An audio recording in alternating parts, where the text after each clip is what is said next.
Bible പാരായണ പഠന പരമ്പരയുടെ 49ാമത്തെ ദിവസത്തിലേക്ക് ഏവർക്കും സ്വാഗതം. ഇന്ന് വായിക്കാനും പഠിക്കാനും ഉള്ളതിൽ ആദ്യത്തെ ഭാഗം പുറപ്പാടിൻ്റെ പുസ്തകം 35-36 അധ്യായങ്ങളാണ്. 35ാമത്തെ അധ്യായത്തിൽ സാബത്ത് ആചരണത്തെക്കുറിച്ചാണ് പറയുന്നത്. ഇസ്രായേലിൻ്റെ യഹൂദ ജനത്തിൻ്റെ അവരുടെ ഐഡൻറ്റിറ്റിയുടെ ഏറ്റവും പ്രധാനപ്പെട്ട 3 ഘടകങ്ങളാണുള്ളത്. ഒന്ന് അവരുടെ ഏകദൈവ വിശ്വാസമാണ്, രണ്ട് അവരുടെ സർക്കംസിഷൻ അഥവാ പരിച്ഛേദന കർമ്മമാണ്, മൂന്നാമത് അവരുടെ സാബത്ത് ആചരണമാണ്. ബൈബിളിലെ ഇസ്രായേലിൻ്റെ കാര്യത്തിലാകട്ടെ പഴയ നിയമത്തിലാകട്ടെ ഇന്ന് ജീവിച്ചിരിക്കുന്ന യഹൂദരുടെ അല്ലെങ്കിൽ ജൂയിഷ് പീപ്പിളിൻ്റെയൊക്കെ ഐഡൻറ്റിറ്റി എന്ന് പറയുന്നത് ഈ 3 കാര്യത്തിനെ അടിസ്ഥാനമാക്കിയാണ്. ഏകദൈവ വിശ്വാസവും പരിച്ഛേദന കർമ്മവും ഒപ്പം തന്നെ സാബത്ത് ആചരണവും. സാബത്ത് എന്ന വാക്കിൻ്റെ അർത്ഥം തന്നെ വിരാമമിടുക, നിർത്തുക എന്നൊക്കെയാണ്, വിശ്രമിക്കുക എന്നൊക്കെയാണ്.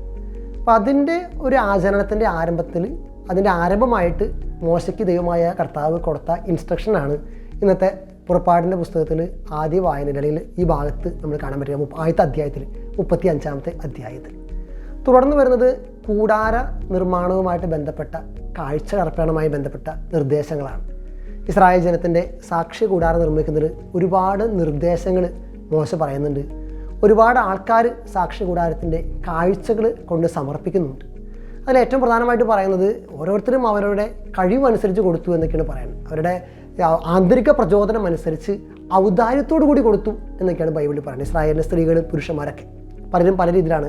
ചിലർ സ്വർണം, വെള്ളി, ഓട് പാത്രങ്ങൾ, പിന്നെ ഇതിൻ്റെ ഈ ചണ നൂലുകൾ, പല നിറത്തിലുള്ള നീല നിറത്തിൽ, ദ്രുമ നിറത്തിലുള്ള ചണ നൂലുകളൊക്കെ കൊണ്ട് കൊടുത്തു എന്നൊക്കെയാണ് പറയുന്നത്. അപ്പോൾ ഇത് ഈ കാഴ്ചകൾ കൊടുത്തു എന്നുള്ളതിൻ്റെ വളരെ ഡീറ്റെയിൽ ആയിട്ടുള്ള വിശദാംശങ്ങളാണ് പിന്നീട് അതിൽ പറയുന്നത്. അപ്പോൾ നമ്മുടെ ഈ ദേവാലയ നിർമ്മാണത്തിൻ്റെ ആദ്യ രൂപമാണ് സത്യം പറഞ്ഞാൽ ഈ കൂടാര നിർമ്മാണം എന്നൊക്കെ പറയും. കർത്താവിൻ്റെ വാഗ്ദാന പേടകം, ബലിപീഠം വെക്കാനായിട്ടുള്ള, സൂക്ഷിക്കാനായിട്ടുള്ള ആ കൂടാര നിർമ്മാണത്തിൻ്റെ കാഴ്ചകളെക്കുറിച്ചുള്ള ഡീറ്റെയിൽ ആയിട്ടുള്ള വിവരണമാണ് 35ാമത്തെ അധ്യായത്തിൻ്റെ 2ാം ഭാഗത്ത് കൊടുത്തിരിക്കുന്നത്.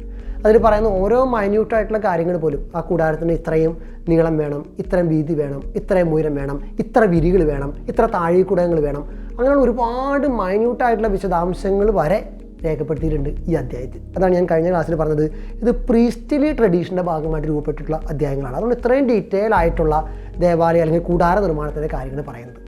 36ാമത്തെ അധ്യായത്തിലേക്ക് വരുമ്പോഴും ഈ കൂടാര നിർമ്മാണം ആരംഭിക്കുമായി ബന്ധപ്പെട്ടാണ്. കൂടാര നിർമ്മാണത്തിന് പ്രധാനമായിട്ട് 2 വ്യക്തികളെയാണ് തിരഞ്ഞെടുക്കുന്നത്.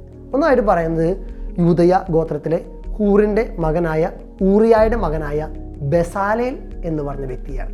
ഈ ബെസാലേൽ എന്ന് പറഞ്ഞ വ്യക്തിനെ ചിലപ്പോഴൊക്കെ ഒരു നോവലൊക്കെ ഉണ്ട്, ബെസാലേൽ എന്ന് പറഞ്ഞു കഴിഞ്ഞാൽ. അതായത് ഒരു വളരെ ഫേമസ് ആയിട്ടുള്ള ഒരു ക്രിസ്ത്യൻ പശ്ചാത്തലത്തിൽ എഴുതിയൊരു നോവലാണ്. കർത്താവിൻ്റെ കൂടാരം പണിയാനായിട്ട് മോശ പ്രത്യേകമായിട്ട് തിരഞ്ഞെടുക്കുന്ന വ്യക്തിയാണ് ബെസാലേൽ. ബെസാലേലിൻ്റെ സഹായിയായിട്ട് ഒഹോലിയ എന്ന് പറഞ്ഞ ആളാണ്, ഒഹോലിയ.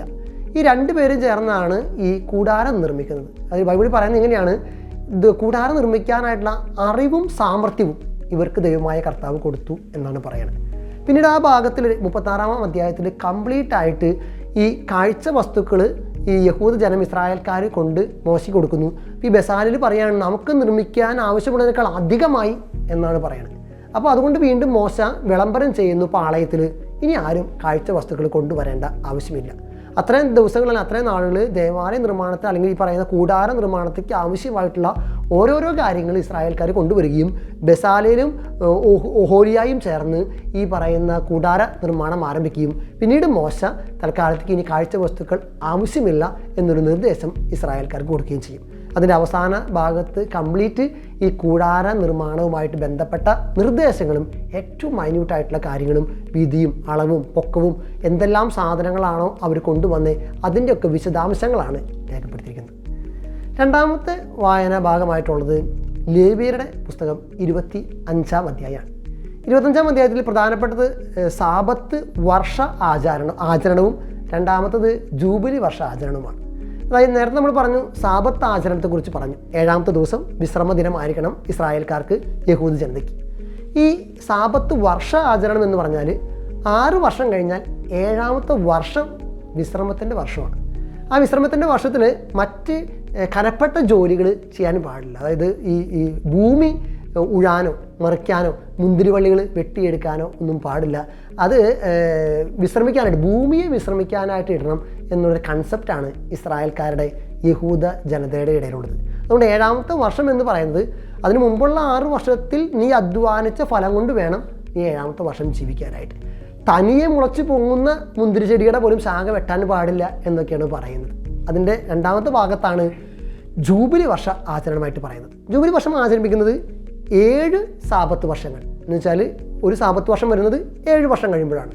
അങ്ങനെ 7 സാപത്ത് വർഷങ്ങൾ, അതായത് 7 × 7 49, പിന്നീട് വരുന്ന വർഷം 50ാമത്തെ വർഷം. അതാണ് ജൂബിലി വർഷമായിട്ട് ഇസ്രായേൽ ജനത ആഘോഷിച്ചിരുന്നത്. ഈ ജൂബിലി എന്ന വാക്ക് തന്നെ യോബേൽ എന്ന വാക്കിൽ നിന്നാണ്. യോബേൽ എന്ന വാക്കിൻ്റെ അർത്ഥം കാഹളം മുഴക്കുക എന്നൊക്കെയാണ്. ആ കാഹളം മുഴക്കുന്ന ആ ഇൻസ്ട്രുമെൻറ്റിനെ, ആ കൊമ്പ് എന്നൊക്കെ നമ്മൾ വിളിക്കുന്ന ആ ഇൻസ്ട്രുമെൻറ്റിനെ പറയുന്ന വാക്കാണ് യോബേൽ. അതിൽ നിന്നാണ് ജൂബിലി എന്നുള്ള വാക്കൊക്കെ വരുന്നത്. അപ്പോൾ ഈ ജൂബിലി വർഷത്തിന് മുന്നോടിയായിട്ട് നീ കാഹളം മുഴക്കണമെന്നും ജൂബിലി വർഷത്തിൽ ചെയ്യേണ്ട ഒരുപാട് ഡീറ്റെയിൽ ആയിട്ടുള്ള കാര്യങ്ങളാണ് പിന്നീട് ആ അധ്യായത്തിൽ പറയുന്നത്. അതിൽ ഏറ്റവും പ്രധാനപ്പെട്ട നിയമങ്ങളിൽ ഒരു നിയമം ഇതാണ്: വിശ്രമ വർഷമാണ്. ഇസ്രായേൽക്കാർ ഓരോരുത്തരും തങ്ങളുടെ ഭൂമിയിലേക്ക്, നാട്ടിലേക്ക് തിരിച്ചു പോകണം. ആ വർഷം വിശ്രമിക്കാനായിട്ടുള്ള വർഷമായിട്ട് എടുക്കണം. പിന്നെ നിങ്ങൾ അന്യോന്യം പരസ്പരം ഞെരുക്കരുത് എന്നൊക്കെ പറയാണ്. അതിൻ്റെ 2ാം ഭാഗത്ത് പറയുന്നത് ഭൂമി വീണ്ടെടുപ്പ് നിയമമാണ്. എന്ന് പറയുന്നത് ഒരാൾക്ക് അവരുടെ ഭൂമി നഷ്ടപ്പെട്ട് കഴിഞ്ഞാൽ അത് വീണ്ടും ആ വ്യക്തിയിലേക്ക് തിരിച്ചെടുക്കാനായിട്ടുള്ള വർഷമാണ് ജൂബിലി വർഷം. തിരിച്ച് കിട്ടുന്ന വർഷമാണ് ജൂബിലി വർഷമായിട്ടുള്ളത്. അതിനിടയിൽ കാശ് കൊടുത്ത്, ഇരട്ടി പൈസ കൊടുത്ത്, കൂടുതൽ പൈസ കൊടുത്തൊക്കെ തിരിച്ചെടുക്കാമെന്ന് പറയുന്നുണ്ട്. പക്ഷേ ജൂബിലി വർഷത്തിൽ സ്വന്തം ഭൂമി തിരിച്ചു കൊടുക്കാനായിട്ട് ഓരോ ഇസ്രായേൽക്കാരും കടപ്പെട്ടവരാണ്. കാരണം ഭൂമി കൈമാറ്റം ചെയ്യാൻ പാടില്ല. കാരണം ഭൂമി ഇസ്രായേലിൻ്റെ ദൈവമായ കർത്താവിൻ്റെയാണ് എന്നൊരു നിർദ്ദേശമാണ് യഹോവ കൊടുത്തിരിക്കുന്നത്. അതിൻ്റെ അവസാന ഭാഗത്ത് പറയുന്ന നിർദ്ദേശം എങ്ങനെയാണ്: ജൂബിലി വർഷത്തിൽ, ജൂബിലി കാര്യത്തിൽ ഇസ്രായേൽക്കാരുടെ ഇടയിൽ നിങ്ങളുടെ സഹോദരന്മാർ തന്നെ സംരക്ഷിക്കാൻ മാത്രം കഴിവില്ലാത്ത വിധം ദരിദ്രരായിട്ട് മാറുകയാണെങ്കിൽ നിങ്ങൾ അവരെ സംരക്ഷിക്കണമെന്നാണ് പറയുന്നത്. അതേസമയം നിങ്ങൾ അവരെ അടിമകളായിട്ട് ഉപയോഗിക്കാൻ പാടില്ല. കൂലിക്കാരോ വേലക്കാരൊക്കെ ആക്കാം, പക്ഷെ അവരെ അടിമകളാക്കരുത്. കാരണം തന്നെ സംരക്ഷിക്കാൻ കഴിവില്ലാത്ത ഇസ്രായേൽ സഹോദരൻ്റെ സംരക്ഷണ ഉത്തരവാദിത്തം മറ്റൊരു ഇസ്രായേൽക്കാരൻ നേടിയെടുക്കണം, അല്ലെങ്കിൽ നിർവഹിക്കണം എന്നൊരു നിർദ്ദേശമാണ് യഹോവയായ കർത്താവ് കൊടുക്കുന്നത്. കാരണം ഇസ്രായേൽക്കാർ മറ്റ് പരദേശിക്കോ വിജാതീയർക്കോ അടിമസേവ ചെയ്യാനായിട്ട് പാടില്ല.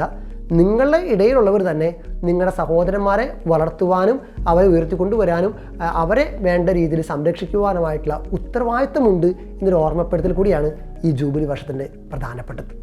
3ാമത്തെ വായന ഭാഗം എന്ന് പറയുന്നത് സങ്കീർത്തന പുസ്തകം 81-ാം അധ്യായമാണ്. അതൊരു ആഘോഷഗീതമാണ്. ഈ ആഘോഷഗീതത്തിൻ്റെ പ്രത്യേകത ആദ്യത്തെ ഭാഗത്തൊക്കെ പറയുന്നത് നിങ്ങൾ സന്തോഷിക്കുവിൻ, തപ്പുകൾ കയ്യിലെടുത്ത് ദൈവത്തിന് സ്തുതിഗീതം പാടുവിൻ, ആർത്ത് ആഘോഷിക്കുവിൻ. കാരണം എന്താ വെച്ചാൽ ദൈവമായ കർത്താവ് നിങ്ങളെ രക്ഷിച്ച് കൊണ്ടുവന്നു, ഈജിപ്തിൻ്റെ അടിമത്തിൽ നിന്നൊക്കെ ഞങ്ങൾ രക്ഷിച്ച് കൊണ്ടുവന്നൊക്കെ പറയുന്നു. പിന്നീട് അങ്ങോട്ട് പോകുമ്പോൾ പറയുന്നത്, എന്നാലും മെരീബായിലെ സ്ഥലത്ത് വെച്ച് നിങ്ങൾ ദൈവത്തെ പരീക്ഷിച്ചു, അവിടെ വെച്ചുകൊണ്ട് നിങ്ങൾ നിങ്ങളുടെ ദൈവത്തെ ഉപേക്ഷിച്ചു, നിങ്ങൾ അന്യ ദേവന്മാരുടെ പിന്നാലെ പോയി, അതുകൊണ്ട് ദൈവം നിങ്ങൾക്ക് ശിക്ഷ നൽകി, നിങ്ങൾ നിങ്ങളുടെ ദൈവത്തിൽ നിന്നും അകന്നു പോയി എന്നൊക്കെ പറയുന്ന നെഗറ്റീവായിട്ടുള്ള, അല്ലെങ്കിൽ തിന്മയുടേതായിട്ടുള്ള ചില ചരിത്ര സംഭവത്തെ ആ സങ്കീർത്തനകൻ്റെ കർത്താവ് ഓർമ്മപ്പെടുത്തുകയാണ്. എന്നിട്ട് വീണ്ടും പറയാണ്, വീണ്ടും നിങ്ങൾ കർത്താവിലേക്ക് തിരിച്ചു വന്നിരുന്നെങ്കിൽ, നിങ്ങൾ വീണ്ടും അവൻ്റെ സ്നേഹത്തിലേക്ക് മടങ്ങി വന്നിരുന്നെങ്കിൽ, അവൻ്റെ ആ ഒരു യഥാർത്ഥ സ്നേഹം നിങ്ങളൊന്ന് തിരിച്ചറിഞ്ഞിരുന്നെങ്കിൽ എന്ന് പറയുന്ന ഒരു ശുഭാപ്തി വിശ്വാസത്തോടു കൂടിയാണ് ആ സങ്കീർത്തന ഭാഗം അവസാനിക്കുന്നത്. അപ്പോൾ ദൈവത്തിനോട് കൂടെ ഉണ്ടായിരുന്നപ്പോൾ ഇസ്രായേൽക്കാർക്കുണ്ടായിരുന്ന ഗ്ലോറി, രണ്ടാമത് ദൈവത്തിൽ നിന്നും അകന്നപ്പോൾ അവർക്ക് വന്ന ആ ഒരു ഡൂം, അതായത് ഒരു നാശത്തിൻ്റെ തകർച്ചയുടേതായ അവസ്ഥ, മൂന്നാമത്തത് വീണ്ടും ആ മഹത്വത്തിലേക്ക് വരുവാനും ആ മഹത്വം വീണ്ടെടുക്കുവാനായിട്ടുള്ള സങ്കീർത്തകൻ്റെ ആഗ്രഹം. ഇത് മൂന്നും അടങ്ങിയിട്ടുള്ള ഭാഗമാണ് സങ്കീർത്തന പുസ്തകം 81-ാമത്തെ അധ്യായം. നിങ്ങൾക്ക് നല്ല പഠന വായന ആശംസിക്കുന്നു. അധ്യായം 35. മോശ ഇസ്രായേൽ സമൂഹത്തെ വിളിച്ചുകൂട്ടി പറഞ്ഞു, നിങ്ങൾ അനുഷ്ഠിക്കണമെന്ന് കർത്താവ് കൽപ്പിച്ചിട്ടുള്ളത് ഇവയാണ്: 6 ദിവസം ജോലി ചെയ്യുക, 7-ാം ദിവസം നിങ്ങൾക്ക് വിശുദ്ധ ദിനമായിരിക്കണം. കർത്താവിന് സമർപ്പിതവും വിശ്രമത്തിനുള്ളതുമായ സാബത്ത് ദിനം. അന്ന് ജോലി ചെയ്യുന്ന ഏവനും വധിക്കപ്പെടണം. നിങ്ങളുടെ വസതികളിൽ അന്ന് തീ കത്തിക്കരുത്. ഇസ്രായേൽ സമൂഹത്തോട് മോശ പറഞ്ഞു, ഇതാണ് കർത്താവ് കൽപ്പിച്ചിരിക്കുന്നത്. നിങ്ങൾ കർത്താവിന് കാണിക്ക കൊണ്ടുവരുവിൻ. ഉദാരമനസ്കർ കർത്താവിന് കാഴ്ച കൊണ്ടുവരട്ടെ. സ്വർണം, വെള്ളി, ഓട്, നീലം, ധൂമ്രം, കടും ചെമപ്പ് എന്നീ നിറങ്ങളിലുള്ള നൂലുകൾ, നേർമയിൽ നെയ്തെടുത്ത ചണവസ്ത്രം, കോലാട്ടിൻ രോമം, ഊറക്കിട്ട മുട്ടാടിൻ തോല്, നിലക്കരടിത്തോല്, കരിവേലത്തടി, വിളക്കിനുള്ള എണ്ണ, അഭിഷേക തൈലത്തിനും പരിമള ധൂപത്തിനുമുള്ള സുഗന്ധവസ്തുക്കൾ, ഗോമേതക രത്നങ്ങൾ, യഫോദിനും ഉരസ്ത്രാണത്തിനുമുള്ള രത്നങ്ങൾ. നിങ്ങളിൽ ശില്പവൈദഗ്ധ്യമുള്ളവർ മുൻപോട്ട് വന്ന് കർത്താവ് ആജ്ഞാപിച്ചിരിക്കുന്നവയെല്ലാം നിർമ്മിക്കട്ടെ. വിശുദ്ധ കൂടാരം, അതിൻ്റെ വിരികൾ, കൊളുത്തുകൾ, ചട്ടങ്ങൾ, അഴികൾ, തൂണുകൾ, അവയുടെ പാദകുടങ്ങൾ, പേടകം, അതിൻ്റെ തണ്ടുകൾ, കൃപാസനം, തിരശീല, മേശ, അതിൻ്റെ തണ്ടുകൾ, ഉപകരണങ്ങൾ, തിരുസാന്നിധ്യത്തിൻ്റെ അപ്പം, വിളക്കുകാല്, അതിൻ്റെ ഉപകരണങ്ങൾ, വിളക്കുകൾ, എണ്ണ, ധൂപപീഠം, അതിൻ്റെ തണ്ടുകൾ, അഭിഷേക തൈലം, ധൂപത്തിനുള്ള സുഗന്ധദ്രവ്യം, കൂടാരവാതിലിനു വേണ്ട യവനിക, ദഹന ബലിപീഠം, ഓടുകൊണ്ടുള്ള അതിൻ്റെ ചട്ടക്കൂട്, തണ്ടുകൾ, മറ്റുപകരണങ്ങൾ, ക്ഷാളനപാത്രം, അതിൻ്റെ പീഠം, അങ്കണത്തെ മറയ്ക്കുന്ന വിരികൾ, അവയ്ക്കുള്ള തൂണുകൾ, അവയുടെ പാദകുടങ്ങൾ, അങ്കണ കവാടത്തിൻ്റെ യവനിക, കൂടാരത്തിനും അങ്കണത്തിനും വേണ്ട കുറ്റികൾ, കയറുകൾ, വിശുദ്ധ സ്ഥലത്തെ ശുശ്രൂഷയ്ക്ക് വേണ്ട തിരുവസ്ത്രങ്ങൾ, പുരോഹിതനായ അഹറോനും പുരോഹിത ശുശ്രൂഷ ചെയ്യുന്ന അവൻ്റെ പുത്രന്മാർക്കും അണിയാനുള്ള വിശുദ്ധ വസ്ത്രങ്ങൾ. ഇസ്രായേൽ സമൂഹം മോശയുടെ മുൻപിൽ നിന്ന് പിരിഞ്ഞുപോയി. ആന്തരിക പ്രചോദനം ലഭിച്ച ഉദാരമനസ്കർ കർത്താവിൻ്റെ സന്നിധിയിൽ കാഴ്ചകൾ കൊണ്ടുവന്നു. അത് സമാഗമ കൂടാരത്തിനും അതിലെ ശുശ്രൂഷയ്ക്കും വിശുദ്ധ വസ്ത്രങ്ങൾക്കും വേണ്ടിയുള്ളതായിരുന്നു. ഉദാരമനസ്കരായ സ്ത്രീ പുരുഷന്മാർ കാഴ്ചകളുമായി വന്നു. അവർ സൂചിപ്പതക്കങ്ങളും കർണവളയങ്ങളും അങ്കുലീയങ്ങളും തോൾവളകളും എല്ലാത്തരം സ്വർണ്ണാഭരണങ്ങളും കൊണ്ടുവന്നു. അങ്ങനെ ഓരോരുത്തരും കർത്താവിന് സ്വർണം കൊണ്ടുള്ള കാഴ്ച സമർപ്പിച്ചു. ഓരോരുത്തരും കൈവശമുണ്ടായിരുന്ന നീലം, ധൂമ്രം, കടും ചെമപ്പ് എന്നീ നിറങ്ങളുള്ള നൂലുകളും നേർമയുള്ള ചണത്തുണിയും കോലാട്ടിൻ രോമവും ഊറക്കിട്ട മുട്ടാടിൻ തോലും നിലക്കരടിത്തോലും കൊണ്ടുവന്നു. വെള്ളിയോ ഓടോ അർപ്പിക്കാൻ കഴിവുണ്ടായിരുന്നവർ അത് കൊണ്ടുവന്ന് കർത്താവിന് കാഴ്ചവെച്ചു. ഏതെങ്കിലും പണിക്കുതകുന്ന കരുവേലത്തടി കൈവശമുണ്ടായിരുന്നവർ അത് കൊണ്ടുവന്നു. കരവിരുതുള്ള സ്ത്രീകൾ നീലം, ധൂമ്രം, കടും ചെമപ്പ് എന്നീ നിറങ്ങളിൽ സ്വന്തം കൈകൊണ്ട് പിരിച്ചെടുത്ത നൂലുകളും നേർമയിൽ നെയ്ത ചണത്തുണിയും കൊണ്ടുവന്നു. നൈപുണ്യവും സന്നദ്ധതയുമുണ്ടായിരുന്ന സ്ത്രീകൾ കോലാട്ടിൻ രോമം കൊണ്ട് നൂലുണ്ടാക്കി. നേതാക്കന്മാർ എഫോദിനും ഉരസ്ത്രാണത്തിനും വേണ്ട ഗോമേതകങ്ങളും മറ്റു രത്നങ്ങളും, വിളക്കിനും അഭിഷേക തൈലത്തിനും ധൂപത്തിനും ആവശ്യമായ സുഗന്ധദ്രവ്യങ്ങളും എണ്ണയും കൊണ്ടുവന്നു. കർത്താവ് മോശ വഴി ആജ്ഞാപിച്ച ജോലികളുടെ നിർവഹണത്തിന് ഇസ്രായേലിലെ സ്ത്രീ പുരുഷന്മാർ ഓരോരുത്തരും തങ്ങളുടെ ഉൾപ്രേരണയനുസരിച്ച് ഓരോ സാധനം കൊണ്ടുവന്ന് സ്വമേധയാ കർത്താവിന് കാഴ്ചവെച്ചു. മോശ ഇസ്രായേൽ ജനത്തോട് പറഞ്ഞു: യൂദാ ഗോത്രത്തിലെ ഹൂറിന്റെ പുത്രനായ ഊറിയുടെ മകൻ ബെസാലേലിനെ കർത്താവ് പ്രത്യേകം തെരഞ്ഞെടുത്തിരിക്കുന്നു. അവിടുന്ന് അവനിൽ ദൈവിക ചൈതന്യം നിറച്ചിരിക്കുന്നു. സാമർഥ്യവും ബുദ്ധിശക്തിയും വിജ്ഞാനവും എല്ലാത്തരം ശില്പവേലകളിലുമുള്ള വൈദഗ്ധ്യവും നൽകി അവനെ അനുഗ്രഹിച്ചിരിക്കുന്നു. കലാരൂപങ്ങൾ ആസൂത്രണം ചെയ്യുക, സ്വർണം, വെള്ളി, ഓട് എന്നിവ കൊണ്ട് പണിയുക, പതിക്കാനുള്ള രത്നങ്ങൾ ചെത്തിമിനുക്കുക, തടിയിൽ കൊത്തുപണി ചെയ്യുക എന്നിങ്ങനെ എല്ലാത്തരം ശില്പവേലകൾക്കും വേണ്ടിയാണിത്. അവിടുന്ന് അവനും ദാൻ ഗോത്രത്തിലെ അഹിസാമാക്കിന്റെ പുത്രൻ ഒഹോലിയാബിനും മറ്റുള്ളവരെ പഠിപ്പിക്കാൻ തക്ക കഴിവ് നൽകിയിരിക്കുന്നു.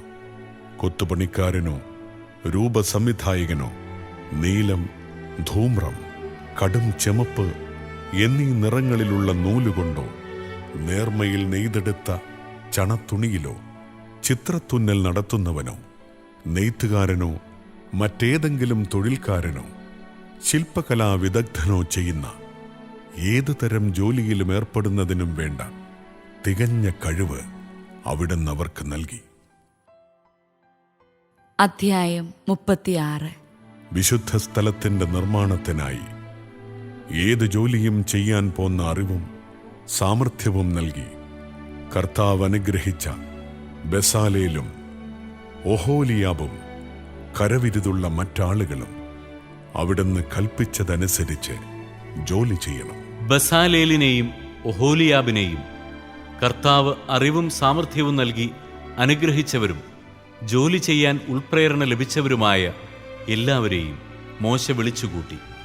വിശുദ്ധ കൂടാരത്തിൻ്റെ പണിക്ക് വേണ്ടി ഇസ്രായേൽ ജനം കൊണ്ടുവന്ന കാഴ്ചകളെല്ലാം മോശയുടെ അടുക്കൽ നിന്ന് അവർ സ്വീകരിച്ചു. എല്ലാ പ്രഭാതത്തിലും ജനങ്ങൾ സ്വമേധയാ കാഴ്ചകൾ കൊണ്ടുവന്നിരുന്നു. അതിനാൽ വിശുദ്ധ കൂടാരത്തിൻ്റെ വിവിധതരം പണികളിൽ ഏർപ്പെട്ടിരുന്ന വിദഗ്ധന്മാരെല്ലാവരും ജോലി നിർത്തി മോശയുടെ അടുത്തു വന്നു. അവർ മോശയോട് പറഞ്ഞു, കർത്താവ് നമ്മോട് കൽപ്പിച്ചിട്ടുള്ള ജോലിക്കാവശ്യമായതിൽ കൂടുതൽ വസ്തുക്കൾ ജനങ്ങൾ കൊണ്ടുവരുന്നു. ഉടനെ മോശ പാളയത്തിലെങ്ങും ഒരു കൽപ്പന വിളംബരം ചെയ്തു. വിശുദ്ധ കൂടാരത്തിനു വേണ്ടി പുരുഷനോ സ്ത്രീയോ ആരും ഇനി കാണിക്ക കൊണ്ടുവരേണ്ടതില്ല. അങ്ങനെ ജനങ്ങൾ കാണിക്ക കൊണ്ടുവരുന്നത് അവൻ നിയന്ത്രിച്ചു. എല്ലാ പണികൾക്കും ആവശ്യമായതിൽ കവിഞ്ഞ വസ്തുക്കൾ അവർക്ക് ലഭിച്ചിരുന്നു. പണിയിലേർപ്പെട്ടിരുന്നവരിൽ വിദഗ്ധരായവർ 10 വിരികൾ കൊണ്ട് കൂടാരമുണ്ടാക്കി. അവ നീലം, ധൂമ്രം, കടും ചുമപ്പ് എന്നീ വർണ്ണങ്ങളിലുള്ള നൂലുകളും നേർമയിൽ നെയ്തെടുത്ത ചണത്തുണിയും കൊണ്ട് നിർമ്മിച്ചവയും കെരൂബുകളുടെ ചിത്രം തുന്നി അലങ്കരിച്ചവയുമായിരുന്നു. ഓരോ വിരിയുടെയും നീളം 28 മുഴവും വീതി 4 മുഴവുമായിരുന്നു. എല്ലാ വിരികളും ഒരേ അളവിലുള്ളതായിരുന്നു. അവർ 5 വിരികൾ ഒന്നിനൊന്ന് യോജിപ്പിച്ചു. അതുപോലെ മറ്റേ 5 വിരികളും. ആദ്യഗണം വിരികളിൽ അവസാനത്തേതിൻ്റെ വക്കിൽ നീലനൂൽ കൊണ്ട് അവർ വളയങ്ങൾ നിർമ്മിച്ചു. അപ്രകാരം തന്നെ 2-ാം ഗണം വിരികളിൽ അവസാനത്തേതിൻ്റെ വക്കിലും ഒന്നാമത്തേതിലും 2-ാമത്തേതിലും 50 വളയങ്ങൾ വീതമുണ്ടാക്കി. ഒന്നിനു നേരെ ഒന്ന് വരത്തക്ക വിധത്തിലാണ് വളയങ്ങൾ നിർമ്മിച്ചത്. 50 സ്വർണ്ണക്കൊളുത്തുകൾ ഉണ്ടാക്കി വിരികൾ പരസ്പരം ബന്ധിച്ചു. അങ്ങനെ കൂടാരം ഒന്നായി തീർന്നു. കൂടാരത്തിൻ്റെ മുകൾ ഭാഗം മൂടുന്നതിന് കോലാട്ടിൻ രോമം കൊണ്ട് അവർ 11 വിരികളുണ്ടാക്കി. ഓരോ വിരിയുടെയും നീളം 30 മുഴവും വീതി 4 മുഴവുമായിരുന്നു. 11 വിരികൾക്കും ഒരേ അളവ് തന്നെ. അവർ 5 വിരികൾ ഒന്നോടൊന്ന് തുന്നിച്ചേർത്തു. അതുപോലെ മറ്റേ 6 വിരികളും. ഇരുഗണത്തെയും തമ്മിൽ യോജിപ്പിക്കുന്ന വിരികളുടെ വിളുമ്പുകളിൽ 50 വളയങ്ങൾ വീതം നിർമ്മിച്ചു. കൂടാരം കൂട്ടിയോജിപ്പിക്കാൻ ഓടുകൊണ്ട് 50 കൊളുത്തുകളുമുണ്ടാക്കി. കൂടാരത്തിന് ഊറയ്ക്കിട്ട മുട്ടാടിൻ തോലുകൊണ്ട് ഒരാവരണവും അതിനുമീതെ നിലക്കരടിത്തോലുകൊണ്ട് വേറൊരാവരണവും നിർമ്മിച്ചു. കൂടാരത്തിന് കരുവേല പലകകൾ കൊണ്ട് നിവർന്നു നിൽക്കുന്ന ചട്ടങ്ങളുമുണ്ടാക്കി. ഓരോ പലകയുടെയും നീളം 10 മുഴമായിരുന്നു, വീതി 1.5 മുഴവും. പലകകളെ തമ്മിൽ ചേർക്കുന്നതിന് ഓരോ പലകയിലും ഈ 2 കുടുമകൾ ഉണ്ടായിരുന്നു. എല്ലാ പലകകളും ഇങ്ങനെ തന്നെയാണ് ഉണ്ടാക്കിയത്. അവർ കൂടാരത്തിനുള്ള ചട്ടപ്പലകകൾ ഇപ്രകാരമാണ് ഉണ്ടാക്കിയത്. തെക്കുവശത്ത് 20 പലകകൾ, 20 പലകകളുടെ അടിയിൽ വെള്ളി കൊണ്ട് 40 പാദകുടങ്ങൾ. ഓരോ പലകയുടെയും അടിയിൽ കുടുമയ്ക്ക് 1 വീതം 2 പാദകുടങ്ങൾ. കൂടാരത്തിൻ്റെ വടക്കുവശത്ത് അവർ 20 പലകകളുണ്ടാക്കി. ഓരോ പലകയ്ക്കുമടിയിൽ 2 വീതം വെള്ളി കൊണ്ടുള്ള 40 പാദകുടങ്ങളുമുണ്ടാക്കി. കൂടാരത്തിൻ്റെ പിൻഭാഗമായ പടിഞ്ഞാറ് വശത്ത് 6 പലകകളുണ്ടാക്കി. കൂടാരത്തിൻ്റെ പിൻഭാഗത്തെ 2 മൂലകൾക്കായി 2 പലകകളും. അവയുടെ ചുവടുകൾ അകത്തിയും മുകൾ ഭാഗം ഒരു വളയം കൊണ്ട് യോജിപ്പിച്ചും നിർത്തി. ഇരുമൂലകളിലുമുള്ള 2 പലകകൾക്കും ഇപ്രകാരം ചെയ്തു. അങ്ങനെ 8 പലകകളും ഒരു പലകയുടെ അടിയിൽ 2 വീതം വെള്ളി കൊണ്ടുള്ള 16 പാദകുടങ്ങളും ഉണ്ടായിരുന്നു. കരുവേലത്തടി കൊണ്ട് അവർ അഴികൾ നിർമ്മിച്ചു. കൂടാരത്തിൻ്റെ ഒരു വശത്തെ പലകകൾക്ക് 5 അഴികൾ, മറുവശത്തുള്ള പലകകൾക്കും 5 അഴികൾ. കൂടാരത്തിൻ്റെ പിൻഭാഗമായ പടിഞ്ഞാറ് വശത്തെ പലകകൾക്കും 5 അഴികൾ. നടുവിലുള്ള അഴി പലകയുടെ പകുതി ഉയരത്തിൽ വെച്ച് ഒരറ്റം മുതൽ മറ്റേ അറ്റം വരെ കടത്തിവിട്ടു. അവർ പലകകളും അഴികളും സ്വർണം കൊണ്ട് പൊതിയുകയും അഴികൾ കടത്താനുള്ള വളയങ്ങൾ സ്വർണം കൊണ്ട് നിർമ്മിക്കുകയും ചെയ്തു.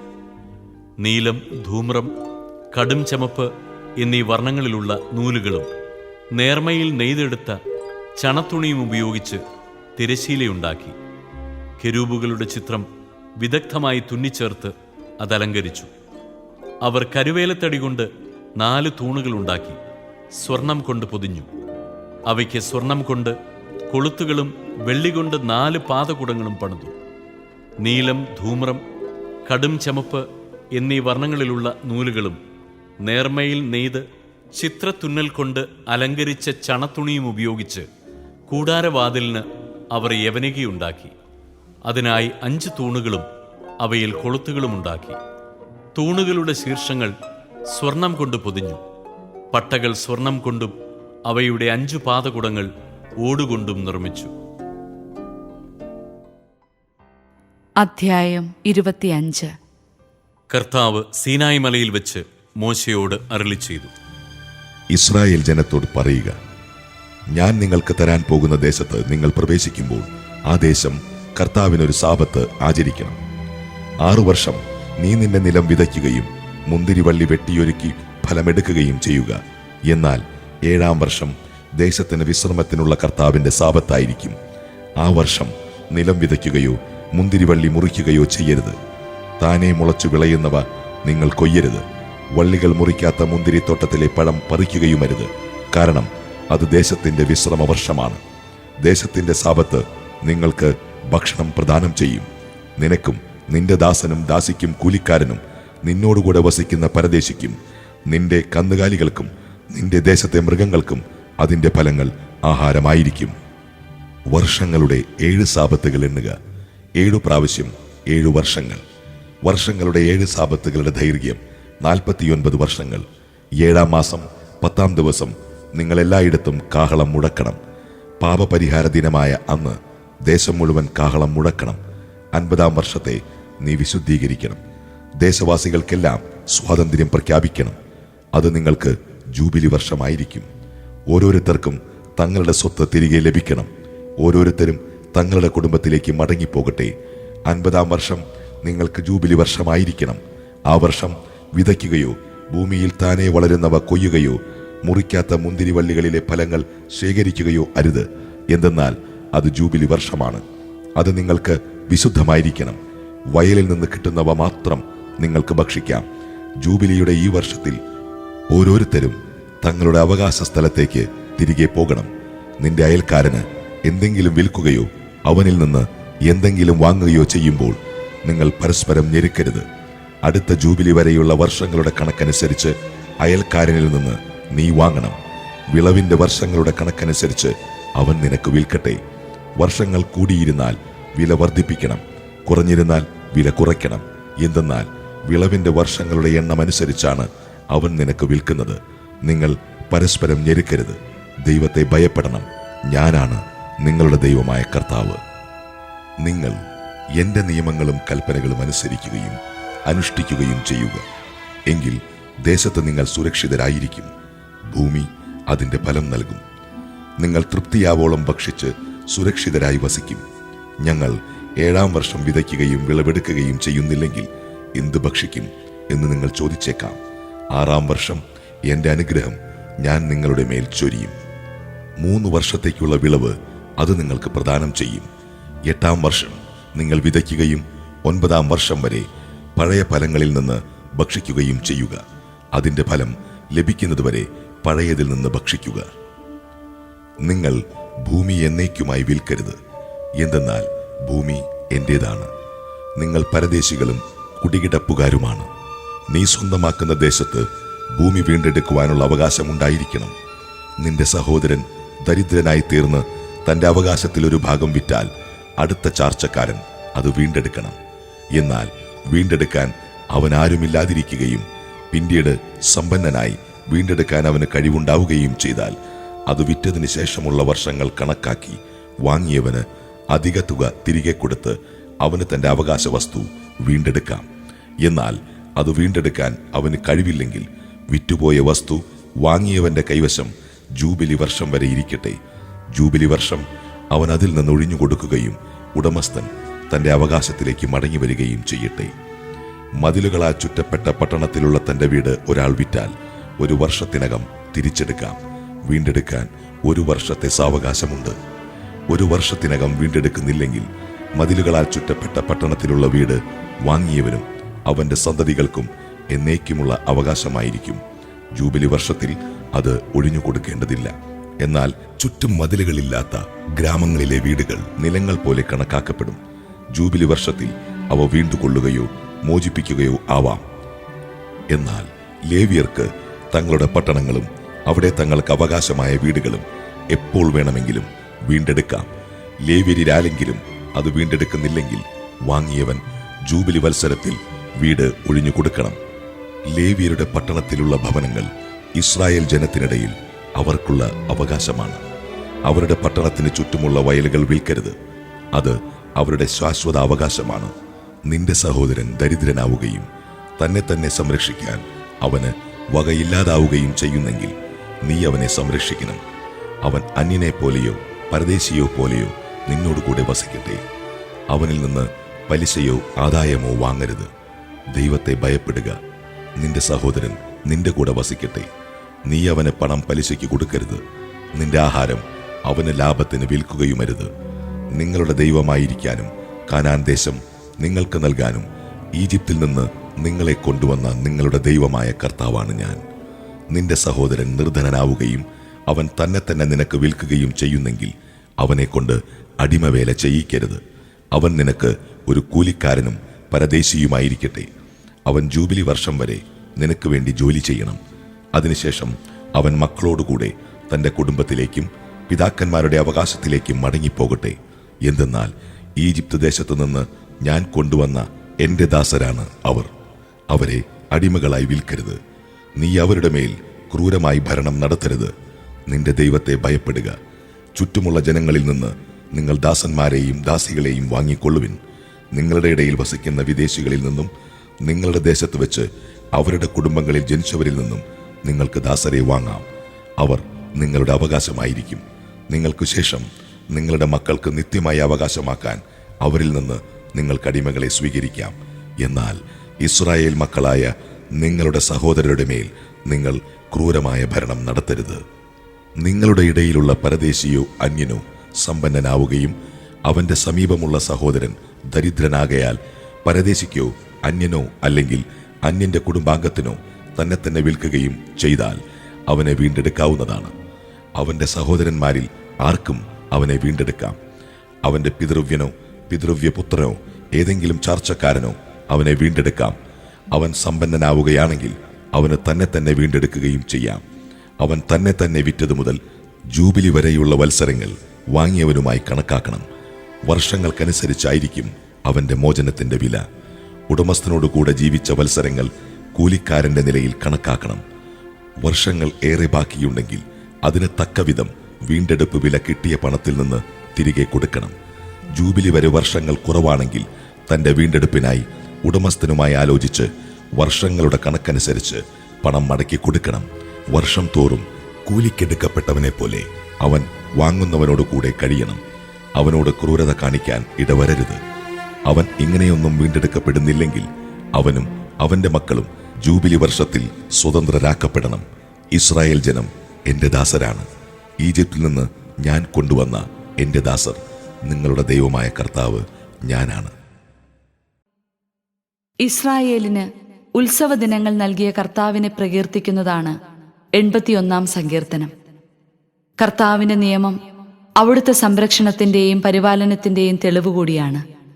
കർത്തൃനിയമത്തെ നിസ്സാരവൽക്കരിച്ച ഇസ്രായേലിൽ നിന്ന് വ്യത്യസ്തമായി നമുക്ക് അവിടുത്തെ കൽപ്പനകൾ ജീവഭക്ഷണമാക്കാം.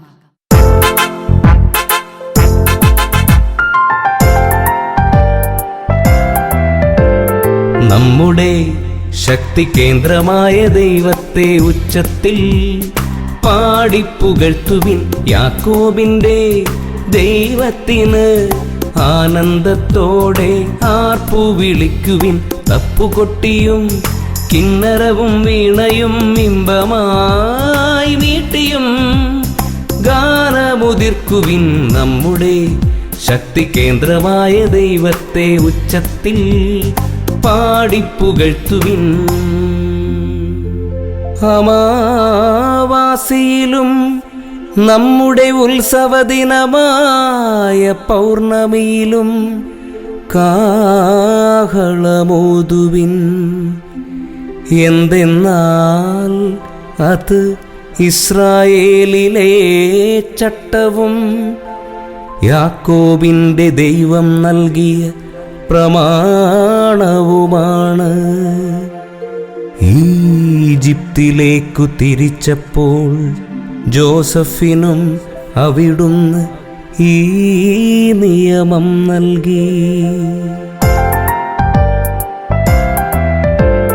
തപ്പുകൊട്ടിയും കിന്നരവും വീണയും ഇമ്പമായി മീട്ടിയും ഗാനമുതിർക്കുവിൻ നമ്മുടെ ശക്തി കേന്ദ്രമായ ദൈവത്തെ ഉച്ചത്തിൽ പാടിപ്പുകഴ്ത്തുവിൻ.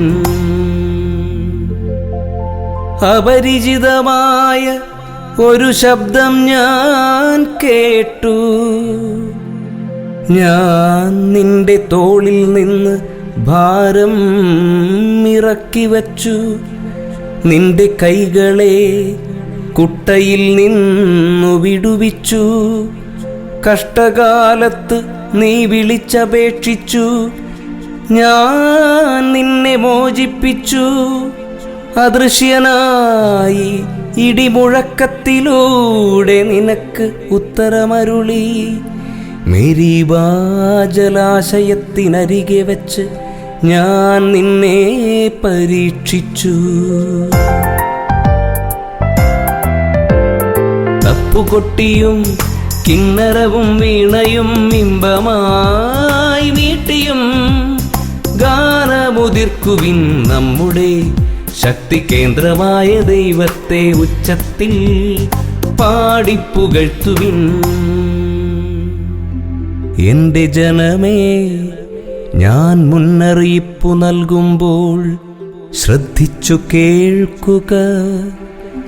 ഇസ്രായേലേ, നീ എൻ്റെ വാക്കു കേട്ടിരുന്നെങ്കിൽ നിങ്ങളുടെ ഇടയിൽ അന്യദൈവമുണ്ടാകരുത്. ഒരന്യദൈവത്തെയും നീ വണങ്ങരുത്. ഈജിപ്തു ദേശത്തു നിന്ന് നിന്നെ മോചിപ്പിച്ച ദൈവമായ കർത്താവു ഞാനാണ്. നീ വാ തുറക്കുക, ഞാൻ നിനക്കു ഭക്ഷിക്കാൻ നൽകാം. തപ്പുകൊട്ടിയും കിന്നരവും വീണയും ഇമ്പമായി മീട്ടിയും ഗാനമുതിർക്കുവിൻ നമ്മുടെ ശക്തി കേന്ദ്രമായ ദൈവത്തെ ഉച്ചത്തിൽ പാടിപ്പുകഴ്ത്തുവിൻ. എന്നാൽ എൻ്റെ ജനം എൻ്റെ വാക്കു കേട്ടില്ല. ഇസ്രായേൽ എന്നെ കൂട്ടാക്കിയില്ല. അതിനാൽ അവർ തന്നിഷ്ടപ്രകാരം നടക്കാൻ ഞാൻ അവരെ അവരുടെ ഹൃദയ കാഠിന്യത്തിനു വിട്ടുകൊടുത്തു. എൻ്റെ ജനം എൻ്റെ വാക്കു കേട്ടിരുന്നെങ്കിൽ ഇസ്രായേൽ എൻ്റെ മാർഗത്തിൽ ചരിച്ചിരുന്നെങ്കിൽ അതിവേഗം അവരുടെ വൈരി